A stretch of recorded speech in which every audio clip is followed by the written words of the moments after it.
சின்ன சின்ன அசைவுகளில் சின்ன சின்ன டயலாக்ல எதையாவது ஒன்று சும்மா இருக்கும்போது சொல்லிடுவார். அப்படி சும்மா இருக்கும்போது சொன்னது தான் இன்னைக்கு வந்து தமிழ்நாடு மட்டும் இல்லை, உலகம் முழுக்க இருக்க தமிழர்கள் வந்து ஏதாவது ஒரு விஷயம் பேசுகிறோம் அப்படின்னு சொன்னால் நீ ஆணியே பிடுங்க வேணாம் அப்படின்னு சொல்கிற ஒரு விஷயம் இருக்கு இல்லையா, அது வந்து கைத்தட்டு தட்டிக்கலாம். நீ ஆணியே பிடுங்க வேணாம் அப்படின்னு சொல்லி வடிவேல் சார் சொன்ன அந்த விஷயம் தான் இன்னைக்கு வந்து எல்லாமே இன்னைக்கு இல்லை. இன்னைக்கு அந்த படம் இதில் தான் வந்திருக்கு அப்படின்னு தெரியாத தலைமுறையெல்லாம் இப்போ தெரிஞ்சுக்க போகுது ரீரிலீஸில்.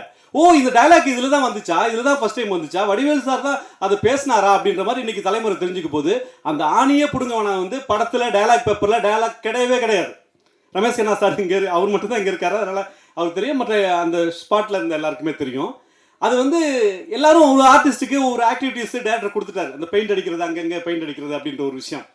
சூர்யா சார் யதார்த்தமாக கேட்காரு, இங்கே என்னோட ஆக்டிவிட்டிஸ் என்ன அப்படின்னு டேரக்டர் கேட்குறாரு. கேட்கும்போது டேரக்டர்கிட்ட கேட்குறாரு சூர்யா சார், என்னோட ஆக்டிவிட்டிஸ் என்ன அப்படின்னு சூர்யா சார் யதார்த்தமாக கேட்கும்போது வடிவேல் சார் அந்த ரிஹர்சல் பார்த்துட்டு இருக்கும்போது விளையாட்டாக சொன்ன வார்த்தை தான், விளையாட்டாக சொன்னதான், நீயே பிடுங்க வேணாம் அப்படின்னு.